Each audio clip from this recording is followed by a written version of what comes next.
जताततै भूमाफियाहरूको चलखेल छ।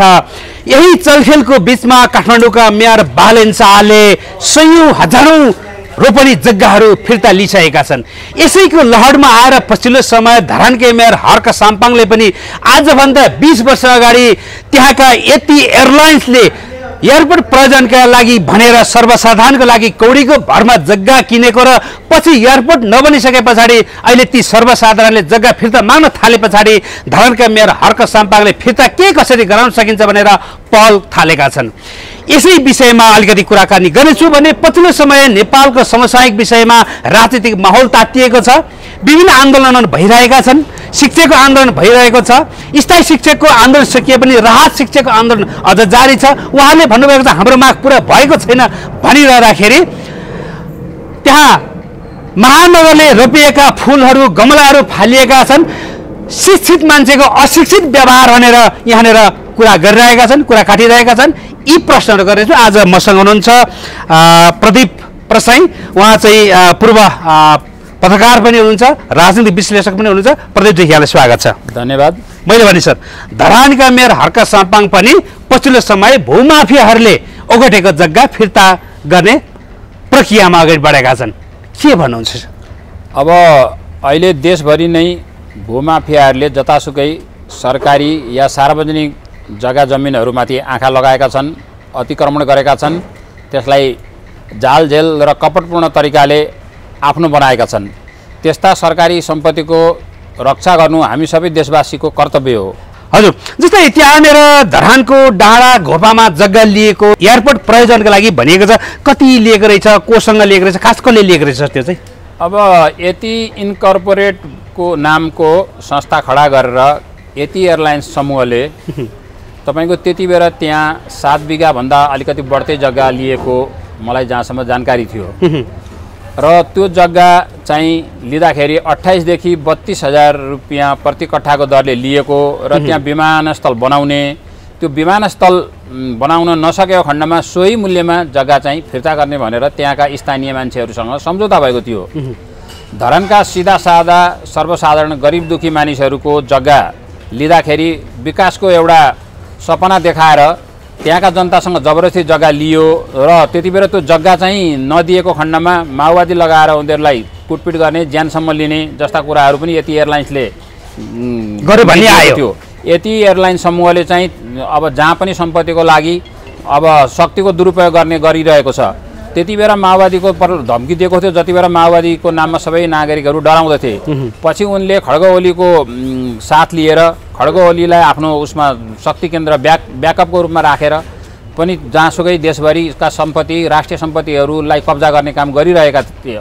अहिले त्यो अलिकति सरकार परिवर्तन भएपछि मत्तर भएको छ र 28 देखि 32,000 को दरले त्यो जग्गा लिएर अहिले चाहिँ त्यो जग्गा 80 लाखभन्दा माथिको मूल्यमा बेच्नलाई खोजिरहेका छन्। त्यसको लागि उनले एकजना धरानतिरकै एकजना जग्गा दलाल या यति इन्कर्पोरेटका रिप्रेजेन्ट बनेर अशोक अग्रवाल नामको मारवाडीले अहिले त्यो काम गरिरहेको भन्ने कुरा जानकारीमा आएको छ। अब धरानका जनताले, धरानका जनप्रतिनिधिहरूले सर्वसाधारण जनतालाई त्यसरी झुक्क्याएर जग्गा लिनेहरूलाई के कस्तो कारबाही गर्छन् अब हामीले बाहिरबाट हेरिरहेका छौँ।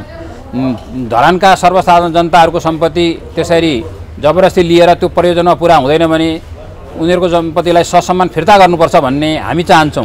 त्यो जस्तै यति इन्कर्पोरेट संस्थाको नाममा मात्र होइन, त्यो व्यक्तिको नाममा पनि जग्गा त पास गरिएको रहेछ नि त, सर्वसाधारणबाट लिएको छ होइन? तपाईँको कुन्दन शमशेर जबराको नाममा पनि केही जमिन पास गरिएको भन्ने सुनेको छ। तर उहाँको त अहिले मृत्यु भइसकेको रहेछ। अब जुन प्रयोजनको लागि जमिन लिएको थियो त्यो प्रयोजनमा प्रयोग नभएपछि त्यो जमिन फिर्ता गर्नुपर्छ। सो मूल्य उनीहरूले फिर्ता लिएर अब त्यो गर्नुपर्छ। त्यसको लागि नगरपालिकाले भनौँ, अब जनप्रतिनिधि भनौँ, जनप्रिय जनप्रतिनिधि हाम्रो हर्क साम्पाङजीले त्यसमा भूमिका खेल्नुहुन्छ भन्ने हामी विश्वास छ। अहिले मेयर हर्क साम्पाङले यो भूमिका त खेलिरहनु भएको छ, तर तत्कालीन अवस्थाको मेयरले कसरी त्यो जग्गा चाहिँ उहाँहरूसँग समन्वय गर्नुभयो होइन? के हिसाबले अब उहाँको भूमिका के रहन्छ त? अब सर्वसाधारण जनता त ठगिए त्यहाँनिर। तत्कालीन मेयर मनोज मेयाङबो हुनुहुन्थ्यो क्या र सायद त्यो बेला मनोज मेयाङबोले त्यति बेला यति इन्कर्पोरेट भनौँ या आङछिरिङहरूसँग व्यक्तिगत सम्बन्धमा आएर, प्रभावमा आएर या व्यक्तिगत लाभ लिएर उहाँले त्यो जग्गा चाहिँ पब्लिकबाट फुस्काउनलाई योगदान दिएको भन्ने कुरा अहिले पब्लिकहरू बिच चर्चा छ, हामीले पनि सुनेको त्यही हो। अब उहाँको भित्री सम्बन्ध यति ग्रुपसँग के छ कसो छ हामीलाई सरोकार भएन, थाहा पनि छैन। तर हामीले तत्काल सुन्दा मनोज मियाङबे पनि त्यो उनीहरूको जुन त्यो स्कामभित्र चाहिँ उहाँ पनि हुनुहुन्थ्यो। त्यसबाट लाभार्थीको रूपमा यति एयरलाइन्स समूहबाट, यति इन्कर्पोरेटबाट भनौँ या आङछेरिङ या भनौँ या सोनाम समूह, सोनाम आङछेरिङ समूहबाट लाभार्थीको रूपमा उहाँ पनि हुनुहुन्छ भनेर हामीले सुनेका थियौँ। र त्यस्तो हो भनेदेखि त्यसबारेमा छानबिन गर्नुपर्छ। सिभिल एभिएसनले पनि त्यसबारेमा धरानका जनतालाई सहयोग गर्नुपर्छ। अब देशभरिका जग्गा चाहिँ अब एयरपोर्ट बनाउने भनेर अधिग्रहण गर्दै अनि पछि फेरि ती व्यापार सब कौडीको दाममा लिँदै व्यापारीलाई बेच्ने अधिकार दिनु पनि हुँदैन त्यसरी, किनभने त्यो यति एयरलाइन्सलाई दिएको होइन, नेपाल सरकारलाई विकासको लागि दिएको जग्गा हो। त्यहाँका जनताले त्यो बन्दैन भने त फिर्ता गर्नु पर्यो नि। तर आज मेयर साम्पाङले पटक पटक छलफलको लागि बोलाउनु भएको छ होइन, फोन गर्नुभएको छ, चिठी पठाउनु भएको छ, मेसेज गर्नुभएको छ, तर कोही पनि आउँदैन छलफलको लागि। हेर्नुहोस्, अब एउटा कुरा के भने सोलुमा भारी बोक्ने एउटा भरिया भनौँ अब आङछेरिङ सोनामहरू उनीहरूले त्यो कुरा स्वीकार गरेका छन्। अब यो 20 वर्षको अवधिमा एउटा ट्रेकिङ थियो, पहिला थाम्सेरको ट्रेकिङ थियो उहाँहरूको। हेर्दा हेर्दै यो देशको राज्य सत्ता दुरुपयोग गरेर देशका महँगा राम्रा सम्पत्तिहरू लिजको नाममा कौडीको मूल्यमा लिएर उनीहरूले अहिले यो देशलाई चरम लुट गरिरहेका छन्। अहिले उनीहरूको सम्पत्ति 50औं अरबभन्दा बढी भएको कुरा डिक्लेरेसन उनीहरूले गरिरहेका छन् र उनीहरूले त्यो सम्पत्ति कसरी कमाए त्यसको बारेमा छानबिन गर्ने निकाय होलान्, सम्पत्ति शुद्धिकरणको उसले हेर्ने होला, अब कर कति तिरेको छ त्यो पनि होला। अब गोकर्णको फरेस्ट रिसोर्ट पनि उनीहरूले के हातमा जाने, अब तपाईँको इभन हुँदा राजदरबारभित्रको जग्गा पनि उनीहरूले हात पारिसकेका थिए। अब त्यसमा पनि अहिले विवादै छ हेर्नुहोस्। त्यसले गर्दाखेरि अब उनीहरू किन आउँछन्? उनीहरूलाई त अब प्रधानमन्त्री भइसक्यो, पार्टीका अध्यक्षहरूले बोकेको छ। त्यसले गर्दा एउटा मेयरले बोलाउँदा किन आउँछन्? तर जनताले बोलाएपछि त आउनुपर्छ, किनभने भोलि त्यहाँ त अब एउटा पुरै क्यास हुनसक्छ, विद्रोह हुनसक्छ। त्यसले गर्दाखेरि उनले आउन बाध्य हुन्छन् त्यतिखेर। अहिले त उनले भरसक त दबाउन खोज्छन्, या आर्थिक प्रलोभन दिएर या पैसा प्रयोग गरेर या मेकानिजम प्रयोग गरेर प्रशासन प्रयोग गरेर त्यहाँका सिधासादा सीमित 10-20 मान्छेहरूलाई दबाउनै खोज्छन् नि, किनभने यो पुँजीवादीहरूको त एउटा चरित्र हो। यो त ठिक छ, यो त भावनाका कुरा हो, मानवीयताका कुरा हो, तर ठ्याक्कै कानुनी हिसाबले चाहिँ कसरी अगाडि बढ्छ त कस्तो होला? अब त्यो बोन्ड पेपर छँदैछ, जस्तो विमानस्थल नबन्ने भएको खण्डमा विमानस्थलको लागि उनीहरूले जग्गा अधिग्रहण गरेका हुन्। अब विमानस्थल बन्दैन भने त्यो त अब पेपरमा त एग्रिमेन्ट साइन छ, त्यो लिएर अदालत जान सकिन्छ, अनि भएन भने पब्लिकलाई आह्वान गर्न सकिन्छ। अनि मास मुभमेन्टले त भयो भने त यतिले त्यो जग्गा हकबोक गर्न सक्दैन नि, यतिलाई अथोरिटी छैन नि। यो देशको सबरेन्टीको मालिक त यतिको आङछेरिङ या अर्को के सोनाम या कोही त होइन नि। त्यसले गर्दाखेरि अग्रवाल होस् चाहे जे होस्, अग्रवालहरूको बारेमा त अहिले सबै कुरा बाहिर आइराखेकै छ। अब धेरै कुरा नभनौँ, समय आएपछि सबै कुरा बोल्दै जाउँला। तर अब जे प्रयोजनको लागि हो त्यही प्रयोजनमा त्यो जमिन प्रयोग हुनुपर्छ, हुँदैन भने जसको जमिन हो तिनीहरूलाई ससम्मान फिर्ता गर्नुपर्छ। अदालतबाट अब अदालतमा रिट पऱ्यो भने अथवा मुद्दा पऱ्यो भने अदालतबाट चाहिँ पोजिटिभ अथवा सकारात्मक फैसला आउने सम्भावना देखियो होइन त? सर्टेनली आउँछ। किन आउँछ भन्दाखेरि अब नगरपालिकामा बसेर एग्रिमेन्ट गरेको पेपरै उहाँहरूसँग छ भनेदेखि त्यसलाई त अदालतले प्रमाणलाई मान्दछ नि। अब पब्लिक तर जस्तै यता त्यो कागज त गरियो, किन्ने बेलामा कागज गरियो, तर मालपोतमा त उता पास गरिसकियो। मालपोत पास गर्ने बेलामा त्यो कागज देखाइएन होला, त्यो उल्लेख गरिएन होला। होइन, जसले लिएको छ, जसले त्यो जग्गा लिएको छ, त्यो जग्गा लिँदाखेरि त अब फिङ्गरप्रिन्ट सहितको पेपर त बोन्ड पेपर त गरेको छ होला नि त।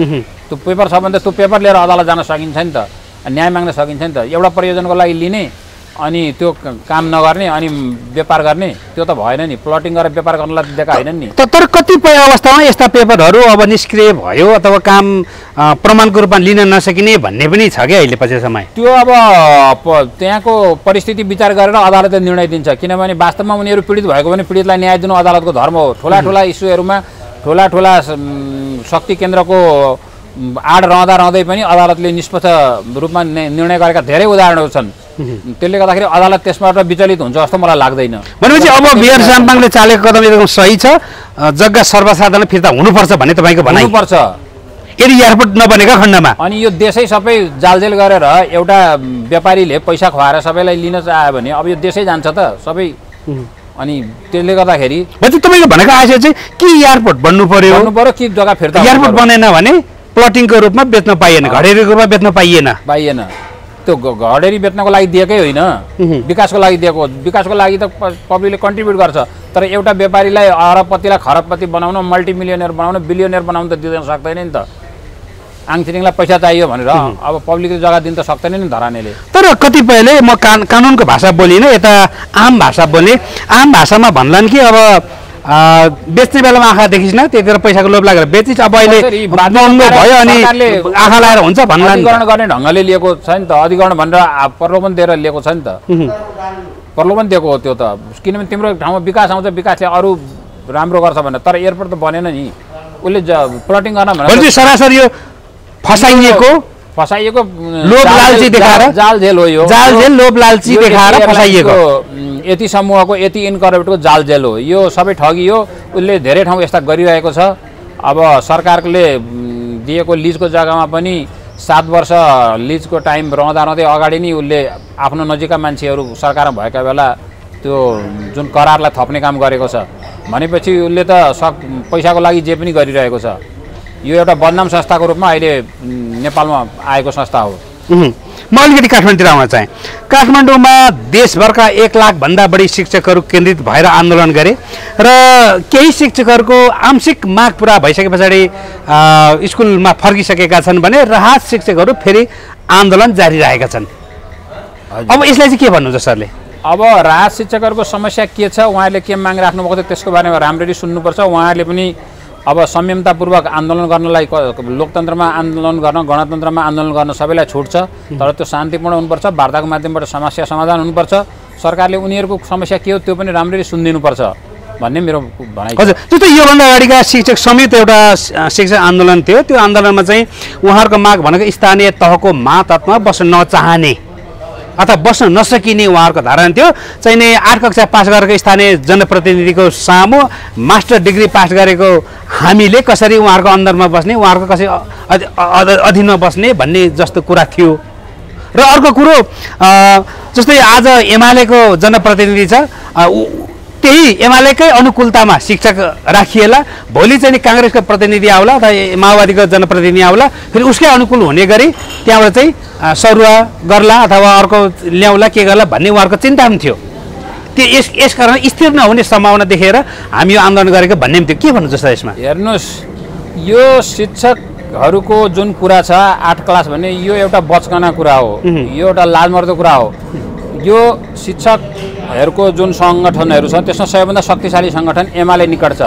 म एमए पास गरेको भन्ने शिक्षकहरूलाई भन्न चाहन्छु, तपाईँले जसप्रति आस्था राख्नुहुन्छ, जसको पार्टीबाट सञ्चालित तपाईँहरू हुन्छ, तपाईँहरूको अध्यक्षले चाहिँ कति पढेछ, कुन अक्सफोर्डबाट, हार्वर्डबाट, इटन कलेजबाट या क्याम्ब्रिजबाट गरेर आउनुभएको छैन। उहाँले पनि हाई स्कुलै पढेको पाहाडमा।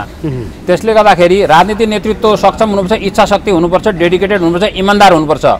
पढाइ मात्रैको कुरा छैन। अहिले धेरै मान्छेहरू नेपालमा स्कुलै नगएका मानिसहरू प्रधानमन्त्री भइसकेका छन्। अनि उहाँहरूको प्राइम मिनिस्टरसिप चाहिँ तपाईँहरू मान्ने अनि स्थानीय नेतृत्वमा भएका मान्छेहरूको नेतृत्व चाहिँ नमान्ने भन्दा त्यो लाजमर्दो कुरा हो। अब मानिस जस्तो कसैले विश्वविद्यालय शिक्षा पार नगरे पनि धेरै अध्ययन गरेको हुन्छ। अब केपी शर्मा ओलीले हाई स्कुल मात्रै पढ्नुपर्छ, तर उहाँको बौद्धिक स्तरसँग अरूले तुलना गर्न सक्छन् त। पिएचडी गरेकाहरू पनि उहाँ अगाडि नतमस्तक छन्। बोल्न पनि, एक्सप्रेसनमा हेर्नुहोस्, अरू हेर्नुहोस्, अध्ययनमा हेर्नुहोस्, उदाहरण दिनमा हेर्नुहोस्, लेखनमा हेर्नुहोस्, सबै कुरामा। त्यसले गर्दाखेरि अब सुशील कोइराला पनि कुनै हाई स्कुल पनि पढेका होइनन्, उनले इन्फर्मलै पढेका हुन्। गिरिजाप्रसाद कोइराला हेरौँ, गणेशमान सर्वोच्च लिडर गणेशमानजीले पनि धेरै पढेको थिएन।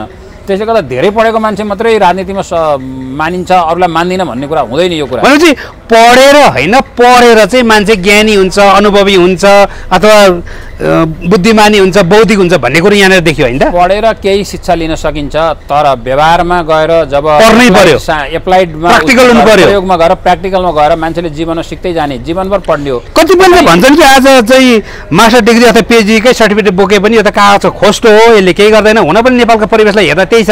अहिले तपाईँको मास्टर डिग्री पिएचडी गर्नेहरू अहिले बेरोजगार भएर बसिरहेका छन्। तर यहाँनिर अन्डर एसएससी गर्ने, अन्डर एसएलसीहरूले पनि हाकिमको जागिर खाइरहेको पनि यहाँनिर रातिको पावर अफ पाउँछ घरमा, त्यो देखिरहेका पनि छौँ हामीले। हेर्नुहोस्, अब एउटा कुरा के हो भने तपाईँको त्यो जस्तो हामीले के बुझ्नुपर्छ भन्दाखेरि त्यो पढ्दाखेरि सबै कुरा पुरा हुन्छ। एउटा विषयमा मान्छेले पिएचडी पनि गरेको हुन्छ। जस्तो कसैले स्वस्थानी सराध्यमा नेपाली भाषा अन्तर्गत स्वस्थानी सराध्य गर्ने कुरामा पनि पिएचडी गरेका छन् नेपालमा।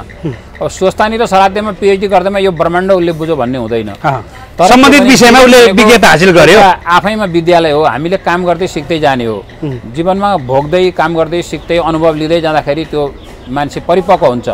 कतिपय व्यक्तिहरू विश्वविद्यालय नगए पनि अध्ययनको उसमा माथिल्लो श्रेणीमा पुगेका हुन्छन्। अब एउटा म उदाहरण दिउँ, सिद्धिचरण श्रेष्ठ, कवि सिद्धिचरण श्रेष्ठजीले धेरै पढ्नुभएको थिएन, उहाँले हाई स्कुल पनि पास गरेको थिएन, तर उहाँले लेखेका कुरामा पिएचडी गर्नेहरू आज हजारौँ छन्। अब कवि लेखनाथ पौड्यालजीले कुन औपचारिक शिक्षा लिनुभएको थियो, तर उहाँका लेखनको बराबर अहिले नेपाली साहित्यमा लेख्न सकिन्छ त? त्यसले गर्दाखेरि पढ्दा मात्रै हुन्छ भन्ने छैन, कसैलाई कमाक्न मिलेन। त्यसले गर्दाखेरि काम गर्ने हो, सिक्ने हो, इमान्दारी साथ। राजनीतिक नेतृत्व इमान्दार हुनुपर्छ अनि जनताप्रति उत्तरदायी हुनुपर्छ, उसको अठोट चिज दृढ निश्चय हुनुपर्छ। हजुर, जस्तै यसैमा शिक्षक आन्दोलनका जोडे अलिकति उहाँले चाहिँ अलिकति सेवा सुविधाको कुरा पनि जोड्नु भएको छ। एउटा +2 गरेको खरिदार अथवा सो सरहको निजामती कर्मचारीले चाहिँ राम्रो तरिकाले चाहिँ सेवा सुविधा लिइरहेका हुन्छ भने हामी मास्टर गर्ने शिक्षकहरूको निजामती जतिको पनि सेवा सुविधा हुँदैन भन्नुभएको छ। फेरि त्यहाँनिर के आलोचना भएको छ भन्दाखेरि अब त्यही स्तरको प्राइभेट स्कुलका टिचरहरूले 15-16 हजार जारी खाएर चाहिँ एसएससीमा A+ ग्रेडिङ विद्यार्थीले लिइरहेका हुन्छन् भने 32,000 भन्दा प्लस माथि 60,000 70,000सम्म तलब खाने सरकारी स्कुलका टिचरहरूले पढाएको स्कुलमा चाहिँ अब ग्रेडिङ बिन अथवा C+ आइरहेको हुन्छ भन्ने छ नि। के हो भन्दाखेरि सरकारी विद्यालयका शिक्षकहरू कमजोर छन् भन्ने होइन, पढाउन नसक्ने होइन, तर उनीहरू विद्यार्थीको पढाइमा ध्यान दिँदैनन्। सरकारी विद्यालयका शिक्षकहरू पनि कम्पिटेन्ट छन्। अझ उनीहरूलाई तालिम दिएर हुन्छ कि उनीहरूलाई विभिन्न सिकाइ प्रविधि सिकाएर हुन्छ कि अझ सक्षम बनाउन सकिन्छ। अब तलब भत्ता भन्ने कुरा देशको आर्थिक अवस्था, हाम्रो विकासको प्रक्रिया, राजस्वको अवस्था, विविध कुराले निर्धारण गर्छ। अब त्यो देशमा पर्याप्त मात्रामा सरकारसँग सम्पत्ति भयो भने कर्मचारीलाई या राष्ट्र सेवकलाई या कुनै शिक्षकलाई तलब बढाएर दिनु हुँदैन भन्ने कुरा छैन, दिनुपर्छ, सकेसम्म बढ्दै दिनुपर्छ। तर उहाँहरूले पनि आफ्नो कर्तव्य पुरा गर्नु पर्यो नि। वर्षमा 150 दिन पनि पढाउँदैनन् शिक्षकहरू। अब प्रायः छुट्टी हुन्छ, गर्मी छुट्टी 2 महिना, जाडोको बेला छुट्टी, परीक्षा रिजल्ट निकालेमा छुट्टी, दसैँ छुट्टी, तिहारको बिचमा छुट्टी, सबै छुट्टी। अनि उहाँहरू पढाउनुहुन्न, त्यसमा पनि पढाउनुहुन्न। अनि उहाँहरू पार्टीको झन्डा बोकेर जिन्दाबाद र मुर्दाबादमा हिँड्नुहुन्छ। अनि विद्यार्थीको रिजल्ट निकाल्दाखेरि 40% पनि रिजल्ट आउँदैन, सबै 3rd डिभिजनको आउँछ सबभन्दा धेरै। अनि प्राइभेटमा चाहिँ 15,000 तलब खानेले निकाल्दा राम्रो रिजल्ट निक्लिने पढाएर, अनि सरकारी विद्यालयमा चाहिँ सबै फेल हुने। किनभने टिचर त सरकारी विद्यालयका अझै कम्पिटेन्ट छन्, किनभने म पनि सरकारी विद्यालय पढेको, मेरा टिचर कस्ता थिए भन्ने कुरा मलाई थाहा छ। तर उनीहरूले मिहिनेत त गर्नु पर्यो नि, विद्यार्थीलाई सिकाउनु पर्यो, सिकाइ सम्बन्धी ज्ञान दिनु पर्यो, क्लासमा जानु पर्यो, होमवर्क एसाइनमेन्ट दिनु पर्यो, त्यसलाई एसाइनमेन्ट चेक गर्नु पर्यो, अनि विद्यार्थीलाई अतिरिक्त क्रियाकलाप गराउनु पर्यो, विविध कुरा हुन्छ। यो सब कुरामा उहाँहरू विमुख हुनुहुन्छ। उहाँहरूलाई राजनीतिक पार्टीको झोला बोक्ने, गएर भाषण गर्ने, अनि यसो पढाए जस्तो गर्ने, तलब खाने। अनि हो, गाउँका शिक्षकहरू त धेरै त बिहानभरि हलो जोतेर खुट्टामा हिलो माटो हुन्छ, पेन्ट माथि सोरेको हुन्छ, अनि हात गोडा पनि नदेखिकन विद्यालय गइरहेका हुन्छन्। उनीहरूलाई हतार कति बेर घर फर्केर गोरुलाई घाँस काट्न जाउँ, गाईलाई घाँस काटौँ भन्ने हुन्छ। मलाई थाहा छ त्यो कुरा। विद्यार्थीको पढाइमा ध्यान छैन, अनि विद्यार्थीहरू कमजोर भएका छन्। तलब त उहाँहरू प्राविको पुरानो शिक्षकले 52,000सम्म खाएको हामीलाई थाहा छ। पक्कै पनि सर, म अन्तिममा छु। जस्तै त्यही शिक्षक आन्दोलनकै क्रममा अत्यन्तै राम्रो तरिकाले चाहिँ मनमोहक तरिकाले रोडको डिभाइडर अथवा दायाँ बायाँ किनारमा चाहिँ फुलहरू रोपिएका थिए, बिरुवा रोपिएका थिए। अहिले शिक्षक आन्दोलनले मारेर नष्ट गरिदियो। यहाँले चाहिँ के भन्छन् भने शिक्षित मान्छेको असभ्य व्यवहार भने के? बिल्कुल, यो तपाईँले भन्नुभएको कुरा बिल्कुल सही हो। अब यो म शिक्षक महोदयहरूलाई भन्छु, तपाईँहरूले आन्दोलन गर्नु ठिक छ, आफ्नो वर्गीय हितको लागि आन्दोलन गर्नु तपाईँहरूको जायज कुरा होला। तर अब त्यो बिरुवामाथि रिस पोख्नु चाहिँ त्यो तपाईँहरूको बाँदरपना हो। बाँदरले मात्रै त्यसो गर्छ।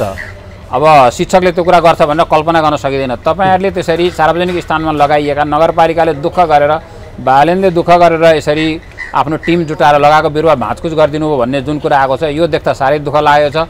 तपाईँले यस्तो गरेपछि तपाईँहरूले पढाएका विद्यार्थी शिक्षार्थीहरूले कस्तो शिक्षा लिन्छन् तपाईँहरूले विचार गर्नुपर्ने कुरा हो।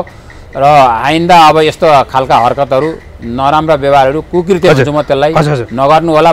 प्रकृति प्रेमी बन्नुहोस्, वातावरण संरक्षणमा लाग्नुहोस्, सक्नुहुन्छ बिरुवा रोप्नुहोस्, सक्नुहुन्न भने अरूले रोपेको बिरुवाहरू नमात्नुहोस्, यही भन्न हजुर चाहन्छु। बिल्कुल अन्तिममा सर, जस्तै कतिपयले के टिप्पणी गरेका छन् भन्दाखेरि जति पनि शिक्षकहरू हुनुहुन्छ उहाँहरूलाई यत्रो कोरोनाको छुट्टी भयो, त्यसमा तपाईँको तलब पाक्यो हामीले सही दिनुपर्ने, विभिन्न सरकारी छुट्टी हुन्छ त्यसमा तपाईँको तलब पाक्छ हामीले सही दिनुपर्ने, तपाईँले विभिन्न बहानाबाजीमा के गर्नुहुन्छ होइन, त्यो पनि हामीले सही दिनुपर्ने, हामी अभिभावकले चाहिँ सबै अभिभारा लिनुपर्ने, बुझ्नुपर्ने, सहनुपर्ने, हाम्रा विद्यार्थीहरूलाई हाम्रा छोराछोरीलाई तपाईँले जिम्मेवार ढङ्गले चाहिँ पढाइदिनुहुन्न, जिम्मेवारीताको बोध गर्नुहुन्न, आन्दोलन गर्नुहुन्छ भनेर चाहिँ प्रश्न गरेका छन् के। हेर्नुहोस्, अब यसलाई भन्छ नेपालीमा उखान छ औँलो पाउँदा डुँडुलो निल्ने भन्ने एउटा उखान छ। तपाईँले औँलो चुस्न दिएको, तपाईँले यो पुरै हातको यो पुरै भागलाई भनौँ न यो पाम सबै यो हातै निल्दिन खोजेको भन्ने, औँलो पाउँदा डुँडुलो निल्ने हो। अब उहाँहरूलाई हाम्रा अभिभावकहरूले सकेसम्म आफूले खाइ नखाइ भोकै प्यासै नाङ्गै भुतुङ्गै बसेर पनि विद्यार्थीको आफ्नो छोराछोरीको भविष्यको लागि खर्च गरिरहेछन्। अब उहाँहरू त्यसमा पनि अब सन्तुष्ट हुन्न।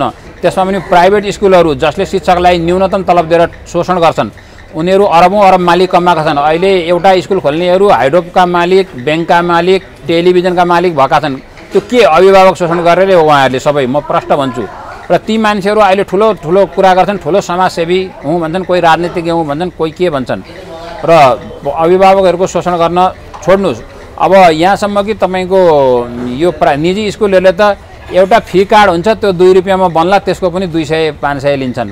कहीँ 1 लाख रुपियाँ फी लिने पनि स्कुलहरू छन्। अब न्यूनतम पनि 5-10 हजार त बच्चाको लिइहाल्छन्, एडमिसन गर्दा लाखौँ लिन्छन्। तर उनीहरूलाई कहिले पनि पुग्दैन, किनभने उनीहरूको स्वभाव त अब हन्तकाली स्वभाव हो उनीहरूको, जति खाए पनि नभरिने पेट। अनि त्यसले गर्दाखेरि यो प्रवृत्ति छोड्नुहोस्। अब जनताको अवस्था हेर्नुहोस्, आर्थिक अवस्था के छ, जनताले कसरी तपाईँहरूको बालबच्चा आफ्नो छोराछोरी पढाउन तपाईँहरूले मागेको शुल्क बुझाइरहेका छन्। निजी स्कुललाई यो हुन्छ र सरकारी स्कुलकाहरूलाई पनि तपाईँहरूले सरकारले दिएको तलब राम्रो छ। अहिले उपसचिव सहसचिव बराबरको तलब खाने स्कुलका शिक्षकहरू पनि छन्। तपाईँहरू विद्यार्थीलाई राम्रो पढाइदिनुहोस्, उहाँहरूको भविष्य एकदम उज्जवल बनाउनुहोस्। अनि देश विकास भयो भने तपाईँहरूको तलब पछि 2 लाख 3 लाख 5 लाख जापान अमेरिकाको जस्तो पनि हुनसक्छ। तर अहिले धैर्य गर्नुहोस् भन्ने मेरो भनाइ छ। अन्तिममा सर, यो धरानको प्रसङ्गमा यी जग्गा जसरी सोझा सिधाबाट चाहिँ छल कपट गरेर अथवा लोभ लालची देखाएर जग्गा लियो एयरपोर्ट प्रयोजनको लागि भनेर अब अहिले फिर्ता गर्न मानिरहेका छन्, उहाँहरूलाई के भन्नुहुन्छ, के सुझाव सल्लाह के छ सर? अब कागजै गरेर जस्तो धरानमा एयरपोर्ट बनाउने भनेर जग्गा अधिग्रहण गरियो, नगरेमा फिर्ता गर्ने भन्ने कागज पेपरै बनाएको छ भने त फिर्ता गर्नुपर्छ नि त। इमान्दारिता भनेको त्यही हो नि। कि यति एयरलाइन्सलाई सम्पत्ति नपुगेर सुकुम्बासी किसान गरिब दुखीहरूको अझै सम्पत्ति खानु छ, देशै उसलाई निल्नु छ भने अलग कुरा होइन भने अब यति एयरलाइन्सको समूहले जनताको सम्पत्ति त्यसरी खानु हुँदैन। तिमी नेपाली हो भने नेपाली गरिब जनताको सम्पत्ति खान तिम्रो धर्मले पनि दिँदैन, तिम्रो सामाजिक न्यायको सिद्धान्तले पनि दिँदैन भनेर म उहाँहरूलाई भन्न चाहन्छु। हस्, थ्याङ्क यू सर, धन्यवाद।